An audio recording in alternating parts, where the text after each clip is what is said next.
Hi, welcome to Ride by Culture. I'm your host, Kevin Isley. Today we're going to talk about the first Tour de France and how it came into existence.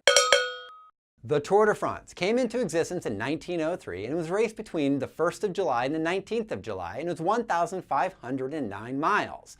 It is the first stage road race in history. But how did it come to be? In 1894, Alfred Dreyfus, a commander in the French military, was convicted of selling secrets to the German government. After a 2-year investigation in 1896, it was found that he was framed because he was Jewish. This separated France into two groups, the Dreyfusards and the anti-Dreyfusards. The Dreyfusards were the people who supported Dreyfus and thought that this was a sham, and the anti-Dreyfusards were the ones who thought he should be convicted. Le Vélo, the most popular sporting and political newspaper of the time, was a Dreyfusard, but the establishment and industrialists all were anti-Dreyfusard. This led to them withdrawing their advertisements and therefore sponsorship of the newspaper. In 1900, L'Auto Velo was a newspaper that was established as competition to Le Vélo.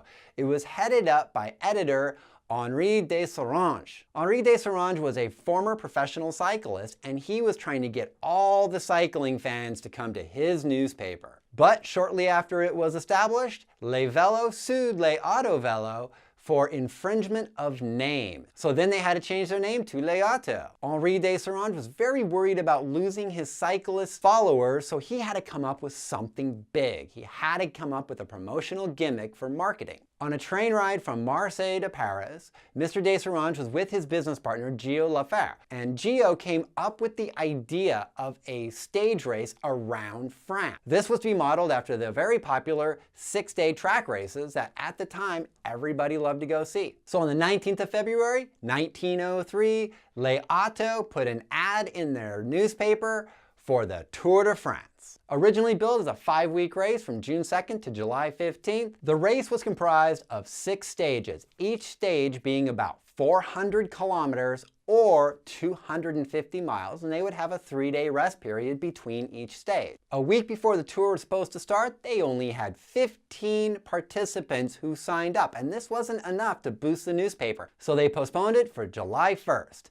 They lowered the entrance fee from 20 francs to 10 francs, and they upped the pot to 20,000 francs. This got 79 people to sign up, and 60 of those people started the race. The race was comprised of 6 stages, each stage being about 400 kilometers or 250 miles, and they would have a 3-day rest period between each stage. Maurice Garin, a chimney sweep, was favored to win the race. There were no teams allowed in the first Tour de France. It was an individual pursuit. But as was customary of the time for professional racers, they would hire pacers to help them get through the race in a faster time. But Mr. de Sourange said no to this. This is an individual pursuit, except on stage 6.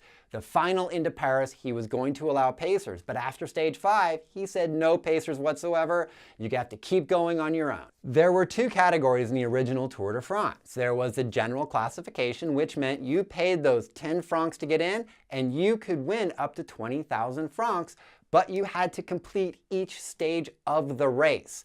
Now, you didn't have to complete each stage of the race if you just wanted to do 1 or 2 stages. It didn't matter, but you were not allowed into the general classification. And the cost of doing 1 or more stages was 5 francs. To ensure racers completed the stage without cheating, stewards were placed throughout each stage, and the racers had to sign in at each one of these places. The leader of the race was wearing a green armband indicating he was in the lead. The original Tour de France crossed no mountain passes. It was primarily a flat stage, but the road bikes at the time weighed about 40 pounds.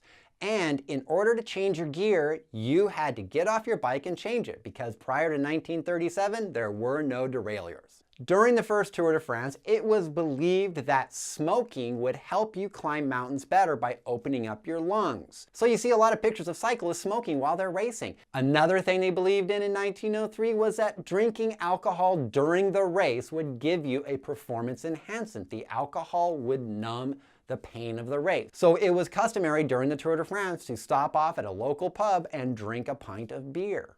During the tour, it is reported that 60,000 people lined up for each of the stages, and over 100,000 people descended on Paris to see the final stage. The winner of the first Tour de France was Maurice Garin, who won it in 2 hours, 59 minutes, and 20 seconds ahead of the next racer. So was the Tour de France successful for Les Autos? Well, before the Tour de France, Les Vélos was printing 60,000 copies of their newspaper every edition, while Les Autos was only printing 25,000. But Les Autos was printing 80,000 copies of their newspaper during each stage and over 130,000 copies at the end of the race. So yeah, this was really successful. Mr. Lefèvre's idea not only made Les Autos the dominating newspaper of the time, it forced Les Vélos in 1904 to shutter its doors, and he created the most popular sporting event